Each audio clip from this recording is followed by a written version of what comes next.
What up? It is Robin Black. This is the home studio. We're hanging out. You're watching on YouTube. That's all good. Everything's groovy. UFC 225. I think we talked a little bit about CM Punk and Mike Jackson 6, 8, 10 videos back. I also talked about CM Punk a little bit with Mr. Rogan on his podcast, JRE MMA show number 27, I believe. We'll probably touch on it again before the fight. This stuff's tasty. It's green juice. Like 7 pounds of leafy greens or something like that. It's crazy. It's super tasty. Healthy. So we probably will touch on that again. What's the main event again? Oh, yeah. Yoel Romero and Robert Whittaker. We will definitely be touching on that in the coming week. And RDA Covington, we'll be touching on that. Also, if you are in Canada, or I will put it out on social media, I'm doing a big production piece for TSN on Covington and CM Punk on their request. Somehow finding the art in there, finding the art of performance. In CM Punk's case, he is looking to become to continue to grow as a martial artist, and Covington a performance artist. So somewhere in there I'll find something. But right now I want to talk about a couple key fights. We'll get, 10, 15 minutes, and we'll dig in a little bit here to some ideas. Alistair Overeem, Curtis Blaydes, and Joseph Benavidez, Sergio Pettis. 2 fights. What do they have in common? Well, they're both huge. Big guys. No, that's not it. Oh, they're both small guys? No, that's not it. In fact, 2 are heavyweights and 2 are flyweights. So the biggest and the smallest. So what do they have in common? Veterans and young guys who have become very good, very young. Now, Blaydes, I don't know, young. Mark, can you see what his actual chronological age is? Because fighting age, he's young. As a... he's pretty young age-wise. He's 27. 27, yeah. So he is young. Jesus, eh? And dude just beat Mark Hunt, right? So like the talking point when he was fighting Mark Hunt would have definitely been, we're just pulling up something here, would have definitely been, hey, you're really experienced, Mark, and he's really inexperienced. How's that going to play out? Or to him, the conversations, because they hear a lot of the same conversations, these guys, when they are when they're being interviewed. His would have been like, hey, you're facing somebody so experienced. What are you? Well, he won, right? And Mark and I were just chatting about it. Some key moments, too. Veteran choices, veteran decisions. He's ripped by Mark Hunt, and he drives in to take him down intuitively. Where else do we see that recently? Kevin Lee. Very young chronologically as well. He's 25, I believe. Gets spin kicked in the head. Remember that? Edson Barbosa. And he full on, what up, Kevin? We love Kevin. He's a good friend. And full on wobbled, like nothing going on in the legs. Boom. Gets in on the hips. And even in those moments, while scrambled, got a beautiful go behind, was able to fully get to the back. And Blaydes was able to get that down. What does that mean? And how do we tie Sergio into this? Sergio also highly experienced for a chronologically young guy against Joseph, maybe the second best flyweight ever. So what's happening here? What's going on? Why are these young guys able to do these things? And while we're at it, anyone watch these competition shows of anything on television? You see kids go on YouTube and see kids like cooking, right? My wife and other friends of mine, other people I'm close with, really like these cooking channel stuff. I personally like consume nonstop martial arts and other things connected with growing and evolving. But other people and cooking, clearly an art, no doubt about it. You're using artistic ingredients, combinations of ideas, your own artistic skills, etc. No doubt about it. So when I'm around people that this is their thing, or my wife and I are at home, and it's something that we'll both have in common, we'll watch it. Check out on YouTube children doing that. How are they able to do that so well? Go on YouTube. This is going on all over the world, by the way. Go on YouTube and look at hip-hop dance and watch some 8-year-olds just fucking blow your mind. This isn't what we're talking about here. These are men in their 20s who've been studying something for, in Sergio's case, he's what, 24? I'm not sure. But these guys are all young. Kevin, Sergio, Curtis Blaydes, 24. He's 24. He's probably only been doing it.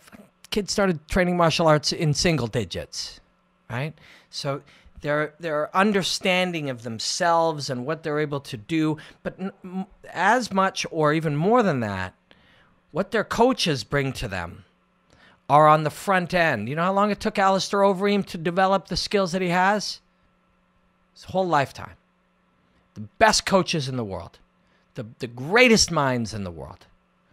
But when Alistair teaches something now to a friend or, to a fighter that they share something in training and he teaches them, Alistair doesn't have to go back to what he knew when he was 19 or 20. He has it in the front of his mind. It's the modern thinking.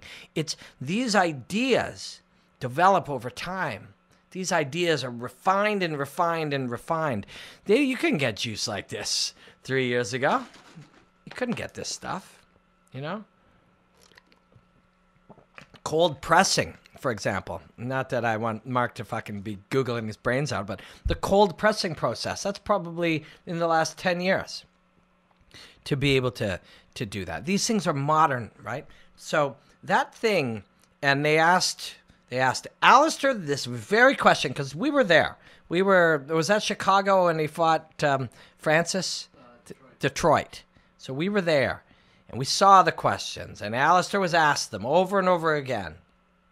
This guy's far less experienced than you. How do you make that about this? You know what Alistair would say? Well, it's different time now. These guys learn differently. They have access to modern information. I'm not going to believe... Did you check out cold pressing? Yeah, well, the thing was invented in 83, but only picked up recently. They've only been using it recently, but 20, 30 years ago. But 20, 30 years, I mean, that's recent. Yeah, it's laying there dormant. It's an idea that laid there dormant for a long time until it mattered. These ideas that coaches have are the same thing. These things that they see. If fighters fight on the outside, and Duke Rufus has an idea, he's been working on it forever. Back in the long pan kickboxing days when guys used to fight out at distance, it was an interesting, smart way to be able to travel in that distance or penalize them for that. That might not be all that useful as guys wade in and look for a single leg. But all of a sudden, you got to fight Stephen Thompson or Holly Holm, or this idea of distance fighting and maintaining range starts to happen. All of a sudden, this dormant idea, just like this one, will suddenly apply. Yeah, the calf kick. People have been kicking calves forever, but all of a sudden now it's happening. So now there's an answer to it. What is that answer? And as soon as it's implemented, it's going to create some new idea, right? If it is to shift your weight in a different way, or to jam that calf kick, or to step on it, or to linger it out and draw it and then do something else. There's always many ways, but when you use the new way, it will solve the calf kick problem, and it will create a new chance for somebody to create a new problem for you. So all of this is going on. So Curtis Blaydes is not fighting Alistair's 40 years. What he's really fighting is the last 10 years of his knowledge. The last 10 years became possible with the exposure to the first 20. But it's really the last 10 that are key, and that's where he starts. From day one, Alistair may have gone through a time where everyone's like, always do this and never do that. Turns out later, people are like, actually, always do the opposite and never do that thing. Because the game changes. So this talking point of experience versus youth is not as real as it seems. Because the first many years for Joseph Benavidez, the first many years for Alistair Overeem, those things were there to help them set the table for the recent generation. It's still valuable. There's still no substitute for it. But it isn't 40 versus 5 anymore. It's 30 to prep you for the last 10 versus a modern 5. Do you see what I'm saying? It changes. What you're being taught is different. What Joseph is taught today, Sergio's taught as well. The big difference comes in your ability to express these things, your ability to perform, what you're capable of physically, you know, how many times you've done things. And Sergio, so we'll talk about that one for a second. Sergio, and we ran into Duke about 15 months ago. And myself, John Ramdeen, and Way and Bobby T, we were still working at Fight Network, and it was a Vegas thing. It was one of our last things we did with that company. And Duke was walking by, and we pulled him in, and we started talking to him. It was an awesome. You can see it on, if you Google my name, Ramdeen and Duke Rufus and Fight Network, it'll come up. He's just walking by, and we catch him, and he says, you know, we're targeting Henry Cejudo. We think we can do it. We're targeting him. Now, why would that be? Because people are like, well, he's an Olympic wrestler. Sergio's a kickboxer. What if he gets him down? The belief is the way to beat a great wrestler is not out-wrestle him. It's don't wrestle, right? The way to beat Damian Maia is not be better at jiu-jitsu. It's don't do jiu-jitsu. And, you know, Mark and I were talking about this too earlier. And everybody's saying, oh, I guess Damian Maia's takedowns got crappier. No. Back in the earlier days, getting the single, you just went for it. I'm like, okay, he has a single now, I'll defend it. Maybe not quite to that extent, but everybody got the entry. The entry, nobody had figured out, don't let him enter. Don't let him, you know, get into a position to hold on to the body and begin the process of taking someone down. We used to be like, shoots for the double, defended. Now it's like shoots for the double, didn't touch him. Or it used to be like, and he's in on a single, and he starts well-defended single. Now it's, he'd like to be on a single, but instead he missed completely and he's getting punched. Do you see? This is a fact. You don't have to look very far. Go look at fights from 4 years ago and look at fights from now. Fighters that do that now, yeah. They almost look like baseball players. Yeah, they're diving. They're diving. Yep. Yeah, they dive in. They dive in. Back in the day, and you know, the amount of times, and not that it matters, like you have to go and explore free of being worried about the opinions of people. But you know, I would say there's no takedown defense is not a thing. It's like it's a default when you don't understand what to do. Takedown defense used to take place when somebody grabbed your leg, you would begin to defend the takedown. I'm not saying it doesn't exist. I'm saying it's stupid and rudimentary. The best way to not get taken down is don't get grabbed. The best way to not get grabbed is don't let somebody close their hand around something. The best way to do that is move away from them. So anyways, my point being of this meander that is one we've been talking about for a long time, but it's becoming quite obvious now. It's harder for people to argue, even if they only watch sometimes and just kind of follow what they hear as fact. Damian Maia didn't get shitty at taking people down. People got good at the beginning of the entry point to a grip, making that not happen. That was the massive improvement. 5, 6, 7 years ago, we were calling it the movement, a movement towards the idea of better movement.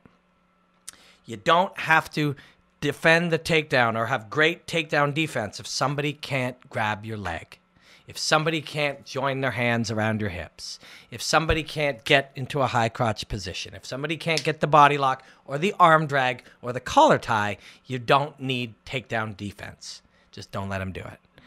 Yeah. Yeah. When you compare those two actions, now yeah. deplete more energy. The person pursuing the takedown, yeah. the person just doing Well, so Damian Maia now doesn't get anything from it, works really hard, maybe gets punched in the face, throws himself down and has to get back up. It's all better. So why did Sergio, Duke, their entire team, choose and target Henry Cejudo back in the day? Because they knew that they could do that.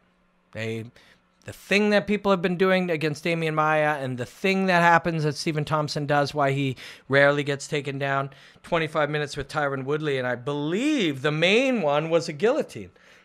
I believe there may have been a successful takedown or two, because once you work your ass off to get in there And then that idea of we will use wrestling to try to prevent you from getting me down, that thing happens then as well, right? So that old school thing, now you have to beat that. So Sergio and Duke and their team knew that this skill was raising, knew that this skill is something you can do, and Sergio's very good at. And we didn't have to stop Henry Cejudo taking us down if we just don't let him get a hold of us, and that we believe we can do. Turned out they couldn't do it because Henry, quite wisely, improved that ability to travel through distance and to get that grip. Because the major improvement was avoiding it over time. But the natural way, these don't happen forever. Oh, now we can stay away from takedowns, so takedowns are never going to happen again. No, people are going to find the answer that as you go, they cut you off in a certain way or they close distance in a different way. Khabib does it, with pressure and strikes to get in. There's going to be 10 new ways. There's going to be subtle ways, obvious ways like Khabib's. There's going to be ways using kicks or blocking kicks or catching kicks or cutting people off to the fence. There's always ways. Everything keeps going on forever. But Henry was one of these guys capable of doing that. So that's awesome. It's wicked for him. Not as wicked for Sergio. But what did Sergio get out of that? Real-time exposure to that at a high level. So what's Benavidez's assignment now? I mean, he can beat Sergio up, punch him out. Don't think he can't. Don't think he can't either, because he will have improved that ability. And with that is all of the physical things, but all of the soft skills too, vision and confidence, and which brings us. So, watch that. What am I talking about? Where are we going here? I'm just giving you things to look at, giving you things to think about. If you're new and you popped in here and you're like, why the fuck doesn't this guy tell me who's got better takedown defense and who's got better striking and who's got better wrestling? Over time, I don't find that as interesting or valuable. I think I'm just giving you my opinion. It's educated, but it's still just an opinion. And if you just want to turn on and see somebody's opinion, those are all over the place. Often they will, inspire people to debate it. Well, no, I think he's got better that, and then you not welcome to it. That's a valid way to discuss it. I'm just offering you up interesting, I hope, things to think about of how these things change and push and pull.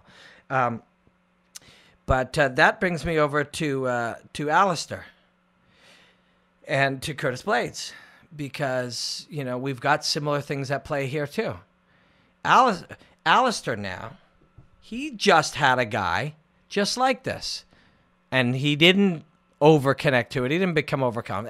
Alistair is as smart as they come. And he fully recognized the challenges of Francis Ngannou. It was like, yes, I'm more experienced, but he's fast and strong, deceptive. That ability to throw from all kinds of places and do it in ways I'm not used to, and do it in ways that I will see things coming over time that have always been able to see, and I can react. But because of his physiology and because of what he's physically capable of doing, that can hit me even though normally I'd be out of the way. Those are real things too. On the other hand, who'd Curtis Blaydes just fight? Mark Hunt. So they've both just had this. Thing. Alistair just had young, less experienced, but modern, with the modern ideas, and physically dangerous and athletically dangerous, which is Curtis Blaydes. Modern, skilled, athletically dangerous, smart, has exposed to great new high-level coaching. When he was first fighting, I think he was had just whatever coaches he had kicking around. I think he was at a UFC gym at first. He was training in Chicago. I can't remember which gym, but now he's moved to Denver. Yeah. Now you see him with Whitman, and you've seen him with Dwayne Ludwig and stuff. That's a different thing. When you're winning and you're undefeated, going in training at a UFC gym with boxer-sized coaches, and I may be exaggerating. That does sound cool, boxer-sized coaches. It's a little, heavy on the trying to sound cool there, because I'm sure it was a very good coach. But that's just part of the deal, That's yeah. Yeah. You go to a boxing size gym or local UFC gym, and yeah, somebody holds pads. There's nobody big around. Somebody's holding pads. You're hitting them. You're doing your thing. Yeah, yeah. But so you're looking at that. So what's the more? What do we take out of our examining of these fights? The experience versus young. Nowhere near as cut and dry. We have many examples. We've used many already, but there's also many more you're going to see. Nowhere near as cut and dry because of the nature of modern information and how quickly these guys can learn. You don't need to take it. You should take that. Yeah. So there's that. We also learned that these dynamics change. So the fact that Cejudo was able to take Sergio down, that was real life experience for that. So he's dealt with that. But he better not be thinking that that's all that he's dealing with, because fucking Joseph Benavidez, brilliant. But this is one thing. So if we're going to look at the difference between experience and inexperience and all of these things, Joseph Benavidez and Alistair Overeem, what is the one thing that you do develop? What is the one extra thing? And that's vision, right? That's how, and the natural reflex, how many times does this come at you? How many times do you just slip out of the way? How many times does your head move in the right place? You train the patterns of your body. Joseph, those are the advantages they have. That's the advantage that Joseph Benavidez has. Although, if you're just counting repetitions, that Sergio's been doing that for a long time too. These are two great fights. Two brilliant fights, the smallest and the biggest, each one with a young, a new, a modern, against one of the best that we've seen in their divisions ever. Fucking fantastic fights. Who's going to win? No idea. No idea. No fucking idea. It's going to be awesome. So I hope you enjoyed it. I'm at Robin Black.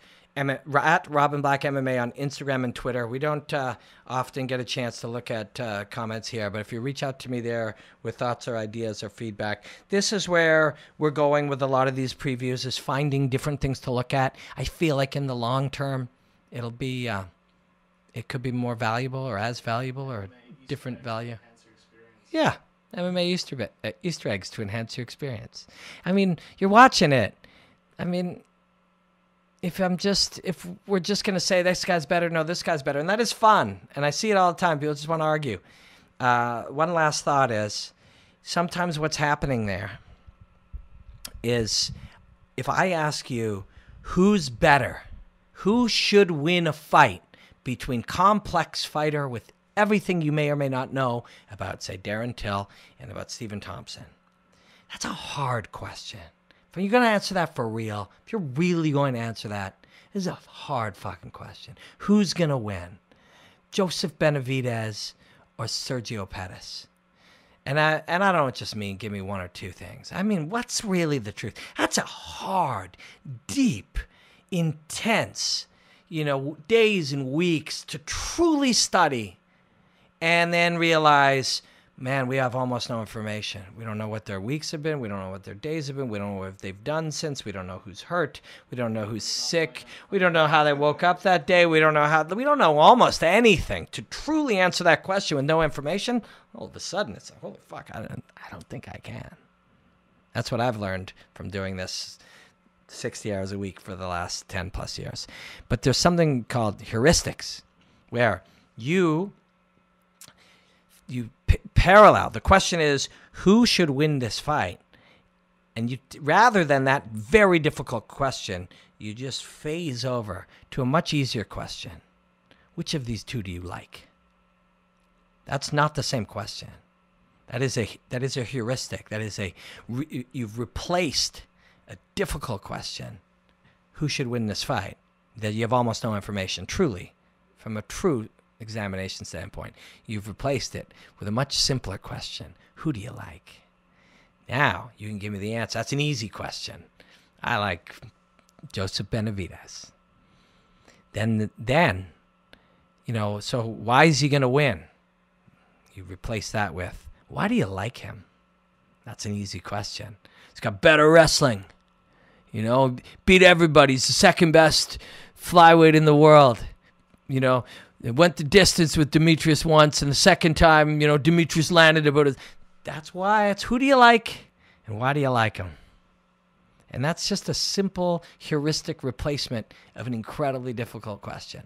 Knock yourself out. It is fun to do. I am not here to fucking rain on anybody's parade if they like debating with their friends about those things. But just realize this is why I believe that maybe I can, in the long run, in the short run, some of you got to shit on me for approaching it this way, and that's okay. I'll take it. But in the long run, I think I can give you some more value. I think these ideas can lead you to some interesting things to talk about, different things. And if I'm wrong, sorry.